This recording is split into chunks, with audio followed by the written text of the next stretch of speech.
¿Qué tal, gente? Estamos aquí con un nuevo video, esta vez con Hellboy. Si quieren saber cómo lo hice, acompáñenme. Como siempre, empiezo con una esfera que estiro hacia atrás para hacer una forma ovalada. Saco la parte inferior para formar la mandíbula y estiro su borde posterior o rama hasta atrás hasta que esté más o menos al nivel de la mitad del cráneo. Sigo estirando el área del cuello haciendo una máscara con la parte frontal más angulada y la posterior redondeada, y al final sigo agregando geometría para formar el área del torso. Con eso ya tengo de manera muy sencilla la base del busto, por lo que empiezo a esculpir la forma del cráneo. Empiezo aplanando con el clay para que los bordes sean un poco más sutiles, a la altura del área temporal y formando la silueta de la mandíbula. También protraigo un poco la dentadura para darle más volumen. Ahora enmascaro la parte donde estarían los ojos y la nariz hasta más o menos el labio superior, para aplanar levemente los costados y crear un ángulo más marcado que me sirve de guía para definir las fosas orbitales. Para lo cual empiezo dando forma al margen orbital superior y con el arco cigomático al lateral, luego con el estándar esculpo las fosas y la apertura nasal en formas muy básicas. Para el cráneo me gusta referenciarme desde 4 ángulos para obtener un mejor resultado. Les recomiendo que lo hagan para asegurarse que las formas funcionan. Estos ángulos serían el frontal, 3/4, lateral, y para la mandíbula y el perfil del cigomático uso la que está el cráneo desde abajo. Como este es un personaje un poco más monstruoso que los otros que les he mostrado hasta el momento, va a tener rasgos un poco exagerados, como el cigomático. Normalmente no haría sus extremos mucho más anchos que la eminencia parietal, pero como quiero darle un aspecto más rudo y monstruoso los exagero un poco. Pero tampoco tanto, en principio prefiero conseguir una cabeza bien proporcionada para después deformarla. Saco la nariz y hago las fosas nasales para construir los volúmenes más básicos. Luego, para la proporción de la boca uso el mismo proceso que les he explicado en otros videos, y enmascarando empiezo a dar más volumen para separar la parte superior de la inferior. También esculpo el área de la boca definiendo 4 volúmenes principales. El primero para los labios, el segundo alrededor de estos, con lo que correspondería con el músculo orbicular oral, donde predomina el volumen de los pilares de la boca y el nodo. Creo que se llama nodo, en inglés es node, pero cuando busco en español no encuentro una traducción precisa, solo la del traductor. Pero con estos nombres no siempre suele hacerlo bien, entonces no sé qué tanto fiarme, pero bueno, lo llamaré así. Es esa bolita ubicada en los laterales de la boca donde se juntan varios músculos que le dan distintas expresiones a la boca, que junto a los pilares se forma un solo volumen en el extremo inferior lateral de los labios, con un leve surco diagonal que empieza en la comisura de la boca. Alrededor de estos volúmenes se forma otro volumen que va desde la región infraorbital, justo por encima de la fosa infraorbital del cráneo. Sigue alrededor del músculo orbicular oral, cubriendo lo que se conocería como la región vocal, y llegando hasta el inferior de ese mismo eje hasta el cuarto volumen, que sería la región mental, donde se ubica la barbilla un poco más protraída. Enseguida esculpo el músculo macetero, que es el que da volumen a los laterales de la mandíbula. Ya saben, siguiendo la misma línea que va desde la raíz de la nariz y pasa por la cara frontal del arco cigomático hasta el ángulo de la mandíbula. Después de esto hago las orejas delineando primero la silueta de la hélix, para luego enmascarar y sacar con el Transpose Tool. Luego muy básicamente hacer las formas principales como la antihélix, el lóbulo, trago, antitrago, el orificio y la concha de la oreja, la cual también tengo que definir en la parte trasera de la oreja. No les recomiendo hacer esa parte tan gruesa, de hecho es bastante delgada. Por eso es que ilumina bastante cuando hay mucha luz, debido al subsurface scattering. Por lo que si su plan es trabajar el shading y dar realismo, conviene que el área de la concha le hagan un poco más fina. Lo mismo para el interior de la hélix y para otros volúmenes para los que igual se darán cuenta viendo referencias. Pero bueno, creo que me fui un poco por las ramas. Luego de las orejas paso a los ojos, para lo cual primero inserto unas esferas e inflo la parte del iris, porque los ojos no son perfectamente esféricos, y los ubico más o menos en la misma línea diagonal que cruza desde el margen orbital superior hasta el margen orbital inferior. Antes de eso, acuérdense que el margen orbital superior está más protruido, de ahí es que la línea que se hace con el inferior es diagonal. Lo siguiente sería rellenar la fosa. Yo lo suelo hacer con el clay porque me genera mejores transiciones, y luego de eso delineo alrededor de la esfera para crear los párpados. Esculpo con el clay el cobertor superior del ojo, y le doy una forma un poco más parecida a la silueta de los párpados. En esta etapa uso mucho las referencias del libro Anatomy of Facial Expressions de Ulrich Sarins, se los recomiendo muchísimo, como siempre. También procuro encontrar los volúmenes y ángulos principales de la cara usando una gran referencia de Anatomy for Sculptors, donde se hace un blocking muy bueno de las formas, la cual pueden encontrar en su ArtStation, también recomiendo que lo sigan. Y así poco a poco voy refinando las formas, agregando volúmenes, suavizando y volviendo a agregar. Reviso también los depósitos de grasa y doy más volumen.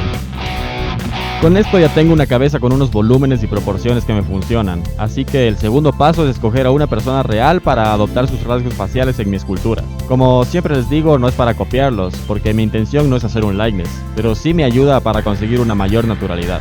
Sé que este tipo de cosas las repito recurrentemente, pero yo sé que no todo el mundo va a ver todos los videos, y sí hay cosas que quisiera que se queden aunque solo vean uno. De ahí obviamente hay cosas que cambian de un proyecto a otro y por eso les recomendaría que vean todos, pero bueno, cada quien ya decidirá. Aunque bajo esa misma lógica debería decir esto mismo en todos los videos, pero ya tampoco. Bueno, el caso, para este personaje escogí al mismísimo Ron Perlman, el Hellboy original. No es que tenga algo en contra de David Harbour y su Hellboy, pero siempre me sentí más cómodo con el diseño del personaje de Ron Perlman, nada más. Así que nada, solo voy modificando las formas para que se parezcan un poco más, me fijo en la forma de las cejas, en la altura y grosor de la mandíbula. También voy comparando proporciones, como por ejemplo qué tan pequeños o qué tan grandes se ven los ojos en relación al resto de la cara, cuál es la forma de las orejas, el grosor de los labios, la altura y forma del puente de la nariz, todo prácticamente. Además voy trabajando simultáneamente con referencias del personaje, tanto con sus representaciones live action como las distintas representaciones en el cómic. Me doy cuenta que en el cómic hacen la mandíbula bastante grande, por lo que Ron Perlman le queda preciso, pero aún así busco exagerar un poquito más. Esta etapa la trabajo desde el principio con capas para hacer grandes cambios y luego ver si funcionan o no, o si tal vez los exageré demasiado y es mejor aplicarlos pero en menor medida. Para el cual no tendría que repetir o corregir, sino que cuento con la ventaja del slide de las capas que reduce el efecto de la misma, e incluso invierte, pero bueno, eso último no he visto que se use. También suelo reunir imágenes de las grandes esculturas hechas por otras personas del mismo personaje, para referenciarme sobre qué cambios haría o qué cosas me parece que funcionan bastante bien y para tratar de que mi versión no se parezca demasiado. O sea que por supuesto no lo hago por copiar, sino para tratar de presentar una propuesta diferente. En este caso, la escultura de Hellboy de Rommel Chopra me parece de las mejores adaptaciones del personaje en este campo, y me ayudó para darme cuenta de algunas cosas que no estaba contemplando. De ahí sigo guiándome por las ilustraciones y poco a poco sigo adaptando los volúmenes. Me doy cuenta que los pómulos más marcados y las cejas más salitas le quedan bastante bien al personaje. Aquí también ven como uso de referencia a otro busto del personaje, pero en este caso no sé quién será el artista que lo hizo. Si ustedes lo saben, agradecería muchísimo que lo comenten. Y así, poco a poco, alternando entre las referencias, voy puliendo los volúmenes y las proporciones. Ahora le pongo un color base y sigo probando cosas, borrando, suavizando, repitiendo y corrigiendo, y luego de un rato ya paso a otra cosa. Prefiero dejarle descansar a la cara por un momento y seguir más tarde. Voy a los cuernos, para los cuales tomé varias referencias de cuernos de animales, con diferentes formas y detalles. Empiezo creando una curva con el Curve Tube Snap para que se me pegue a la frente desde donde estoy señalando. Luego refino la curva y la inflo un poco donde empieza y la reduzco al final. Ahora lo que hago es borrar los extremos y reducir la cantidad de loops para poco a poco ir agregando conforme vaya necesitando para darles una forma más interesante. ¿Ven que empieza a hacerse un efecto como de espiral a lo largo de toda la superficie de los cuernos? Bueno, como tengo pocos loops, puedo enmascarar y suavizar las máscaras rápidamente. Y con el Slide Edge en el C-Modeler voy reubicando los polígonos para construir un flujo mejor. Y luego con el Snake Hook empiezo a refinar las puntas, experimento con las formas y demás, y para terminar esta etapa suavizo un poco manteniendo los bordes duros. Para el soporte del busto lo primero que hago es definir los cortes para ubicarlo correctamente, y luego a partir de un cilindro con C-Modeler empiezo a probar distintas cosas. En este caso me pareció buena idea aprovechar el diseño del brazo de piedra para hacer algo parecido pero adaptado a la base. Para el pelo y la barba hago una máscara para definir la forma básica, asimismo viendo referencias. No todas van a ser exactamente iguales, pero ahí voy tomando elementos de una u otra y me tomo ciertas libertades tratando de no alejarme tanto del diseño básico del personaje. Luego que tengo algo con lo que me siento bien, extraigo para crear un nuevo subtool y muy por encima voy creando las formas más básicas. Saco la cola, también un poco las patillas y la barba, pero tampoco llego a profundizar tanto. También me alejo y acerco cada tanto y reviso el panorama general desde varios ángulos para saber qué tal está quedando, qué conviene cambiar, etc. Igual también es bueno dejar descansar al modelo alejándose de la pantalla o pasando a otro proyecto, incluso pagando el equipo si tienen la oportunidad. También traten de darse pequeños descansos porque cuando uno lleva tanto tiempo sentado, poco a poco es como que empieza a perder el criterio porque el cerebro se quema y se hace cada vez más difícil encontrar las cosas que están mal o que quizás sin estar tan mal simplemente no funcionan del todo y podrían estar mejor. Ahora, para la retopología, lo mismo que he hecho con otros personajes. Este paso igual para algunas personas no es necesario, pero a mí me parece que para las caras es bueno tener una buena topología para facilitar el flujo a la hora de definir los detalles. ¿Por qué no uso Z-Remesher rápido en ZBrush? Porque me crea flujos muy raros justamente en las áreas que me interesa que estén mejor conseguidos. En general, para escultura no me interesa tener un flujo perfecto, de hecho siempre que puedo hago una retopología automática y me ahorro muchísimo tiempo. Pero en la cara hay tantos detalles sutiles que si no tengo un buen flujo, por más que empiece a agregar subdivisiones, va a quedar feo, desprolijo, y el poligonaje sería más evidente debido a que no respeta las formas. Por ejemplo, los ojos. Tratar de crear un flujo alrededor de ellos que no me genere polígonos raros o sucios, o por ahí poligrupos ocultos nomás para tratar de generar un flujo decente en el resto de la geometría es medio complicado. Y al menos a mí me pasa que pierdo más tiempo tratando de corregir una retopología automática que igual va a quedar bastante sucia comparado a lo que podría hacer manualmente. Entonces, bueno, con eso en mente, como les decía, tampoco necesito que la topología esté perfecta. No vale la pena perder tiempo en eso si es para una escultura, pero con tener unos loops básicos es suficiente. Yo con tener 3 loops principales estoy contento, los que van alrededor de los ojos, el que va alrededor de la boca y el que junta estos dos rodeando el de la boca y pasando por encima de la nariz. De ahí para el resto, como sea, no hace falta matarse tanto. Igual haciéndolo así de simple es medio rápido, pero al ser manual puede que para muchos sea un poco chocante, pero vale la pena. De todas maneras, como les comento, este es mi flujo. Yo les comparto lo que he visto que mejor me funciona, y si encuentro algún otro flujo que me permita acelerar el proceso y evitar este tipo de pasos un poco menos creativos, por decirlo de alguna manera, yo contento. Y de igual manera, si en algún momento encuentro una forma con la que me siento mejor, la compartiré. Y lo mismo, si ustedes encuentran una mejor forma de hacer las cosas y lo comparten para que aprendamos entre todos, mejor. Yo estoy segurísimo que también podría aprender de lo que ustedes tengan para compartir. Algo que les recomiendo muchísimo si quieren seguir mejorando es no subestimar de dónde pueden aprender algo nuevo. Si se cierran solo porque la otra persona parece que no tiene tanta experiencia o lo que sea, están cerrándose oportunidades muy valiosas para seguir aprendiendo. A mí muchas veces me ha pasado que, por ejemplo, veo un nuevo tutorial de introducción a ZBrush nomás por curiosidad, cuando en teoría ahora ya medio soy capaz de sacarle el jugo, y de repente aprendo una cosita nueva que me sirve muchísimo y empiezo a aplicarla. Cosa que si yo me hubiera cerrado no habría aprendido e incorporado esa herramienta o lo que sea que haya sido. Por eso es importante no cerrarse y por supuesto también porque nadie tiene por qué creerse mejor que nadie. Tantas veces he visto en grupos, principalmente en Facebook, que por ejemplo alguien publica algo que si bien para la experiencia que tiene puede que esté bastante bien, pero no deja de tener inconsistencias, y alguien más por tratar de ayudar comenta: la pose no está funcionando o el brazo no está anatómicamente correcto. Qué sé yo, a lo que la persona que hizo la publicación, en vez de aceptar y preguntar qué parte exactamente o cómo podría mejorar, dice: ah, bueno, cuando tú hagas algo mejor hablamos, o algo así. No hagan eso, gente. Aparte de verse muy feo en la comunidad y lamentable, ustedes solitos se están quitando las oportunidades para seguir aprendiendo y mejorando. Pero bueno, ya me fui por las ramas. Continuando con la escultura, nada, ya acabo la retopología muy sencillamente y de aquí lo que hago es pasarlo nuevamente a ZBrush para separar algunas partes en poligrupos y poder agilitar el proceso más adelante. Los poligrupos que hago son uno para la parte superior de los ojos, otro para la inferior, uno para la parte inferior de la boca y otro para los cortes y la cavidad de la boca. Se entiende que el resto de la cabeza tendría otro poligrupo, pero por si acaso lo digo. Y con eso establecido empiezo a proyectar. Primero enmascarando las partes que no quiero que se me dañen y lo repito cada vez que subdivido hasta recuperar el nivel de detalle que tenía en el nuevo objeto. Entonces borro el primero. En este punto creo que tengo una base bastante decente desde la cual ya puedo esculpir con asimetría y hacer la expresión, por lo que en efecto primero hago que la nariz no sea completamente recta, a un ojo lo cierro un poquito más que el otro, cosas de esas, y sigo con las referencias del libro Anatomy of Facial Expressions para eso, la expresión. Entonces voy moviendo cosas, refinando detalles, modificando los músculos involucrados y demás. Para este personaje pensé que sería bueno hacer una expresión igual relajada, con una leve sonrisa con la que sostiene una mano, y una mirada que muestre seguridad y gran autoestima. Quizás me pasé un poco con la descripción, pero sí fue más o menos eso lo que tenía en mente. Abro un poco la boca para colocar el habano, el cual hice de manera muy sencilla con un cilindro y medio le di forma.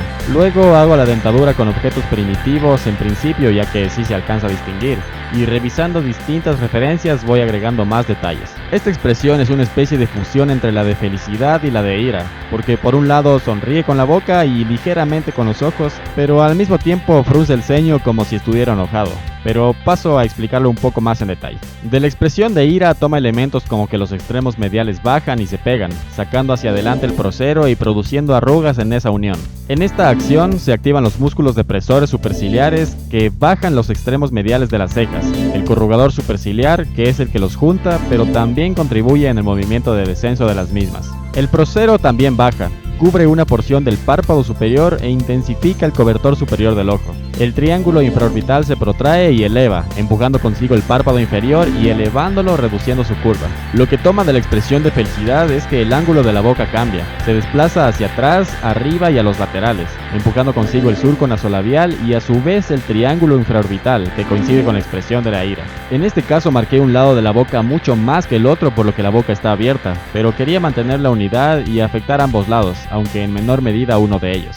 La distancia entre el borde inferior de la nariz y el labio superior se reduce, y en este caso, como un lado se abre más que el otro, se desplaza ligeramente en esa dirección. El músculo principal que se involucra sería el cigomático mayor, que ala el nodo en las tres direcciones que les mencioné antes. Ahora vuelvo a los cuernos y empiezo a darles mucha más forma guiándome por las referencias. Para ese efecto, como de gradas, aproveché que el flujo me permitía aislar algunos loops y empecé a aislar pasando 2 loops en el segundo nivel de subdivisión. Lo hago pasando 2 loops porque si lo hago pasando uno, al momento de enmascarar se me va a enmascarar todo y no voy a poder sacar hacia adelante los grupos que quiero. Así que lo hago de esa manera, luego voy agregando detalles guiándome siempre por las referencias. A continuación hago la pose con Transpose Master. Lo bueno de esta herramienta es que además de permitirte manejar todos los objetos como si fueran parte de una misma subtool, aquellas que tienen subdivisiones las ponen en el nivel más bajo, de modo que se hace mucho más fácil de trabajar la pose. Porque como se suele hacer con máscaras, se pueden seleccionar las cosas ágilmente, enmascarar sin mucho trabajo y lo mismo al suavizar esas máscaras para hacer que el movimiento no deforme tanto la geometría. Y una vez que lo tengo y salgo del modo Transpose Master, recupero las subtools por separado y los niveles de subdivisión que había aplicado. Luego me encargo de corregir los músculos que actúan en la pose y con eso ya tendría esa parte. Para el pelo aplico lo que aprendí con el anterior proyecto, pero lo primero sería agregar volumen hacia el interior para evitar que la geometría se deforme y se hagan esos típicos huecos.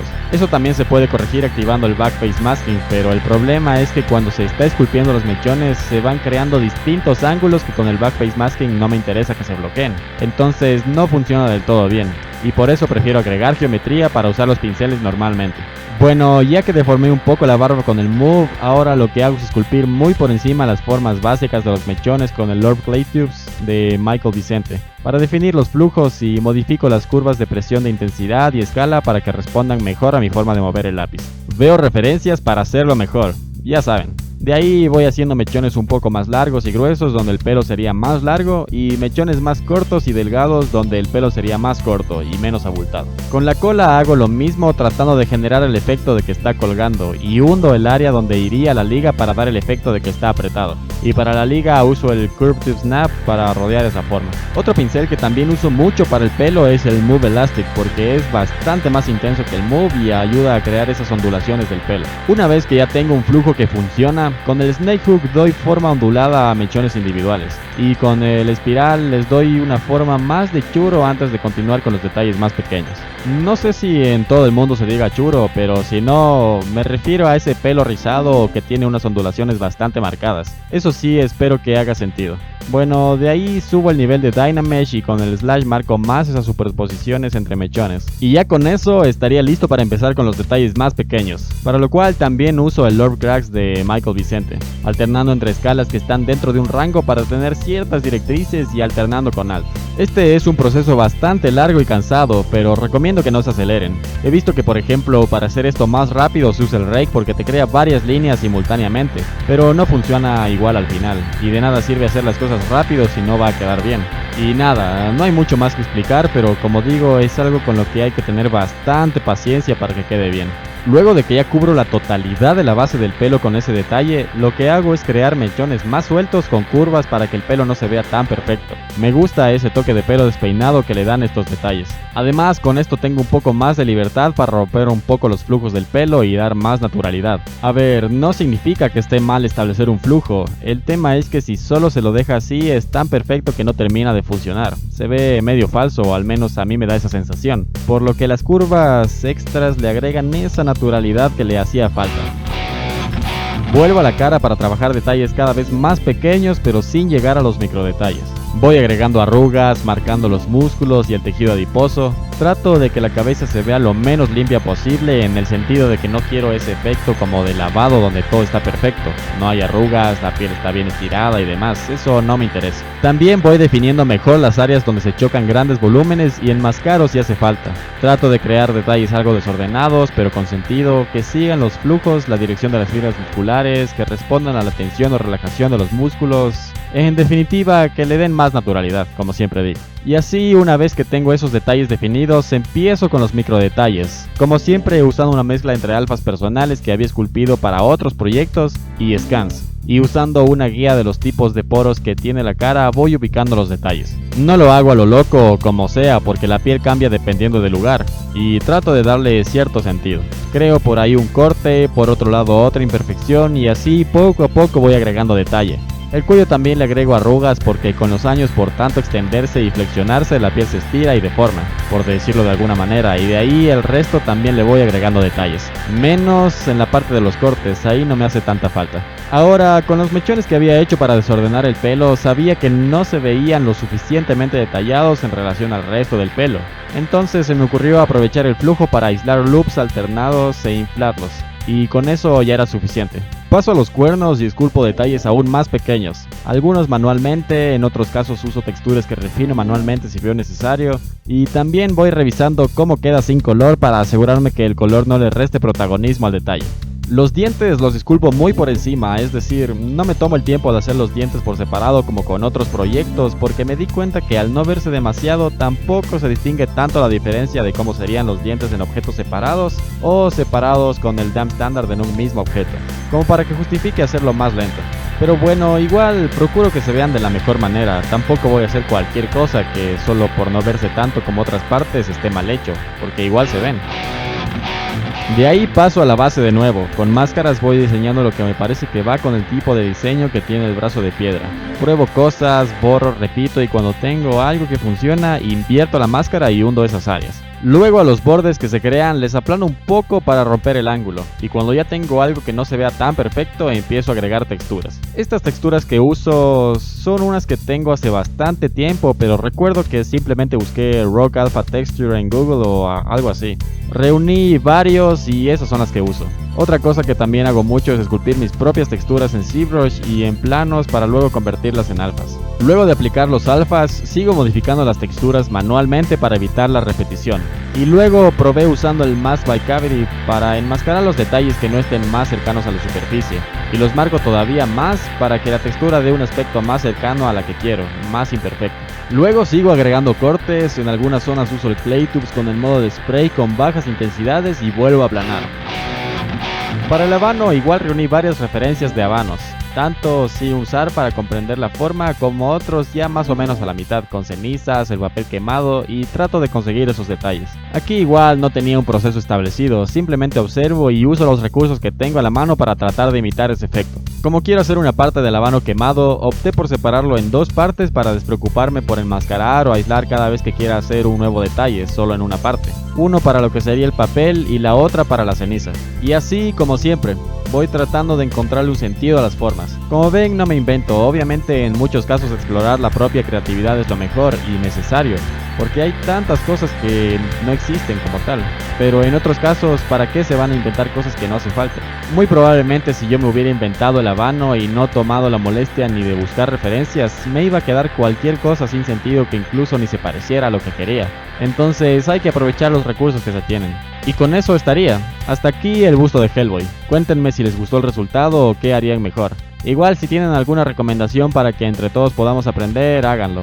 Pero como sea, espero que hayan sacado algo de valor que puedan aplicar en su trabajo. Así que bueno, si fue así les agradecería mucho su apoyo con un like, suscribiéndose si no lo han hecho o incluso compartiendo, eso sería lo máximo. Les recuerdo que en la descripción dejaré los tiempos exactos en los que hice cada cosa, la base de la cabeza, el detalle del pelo, etc. Para la próxima semana les compartiré un personaje no muy conocido, pero con el que apliqué técnicas y enfoques algo distintos en ciertos sentidos. Así que los espero.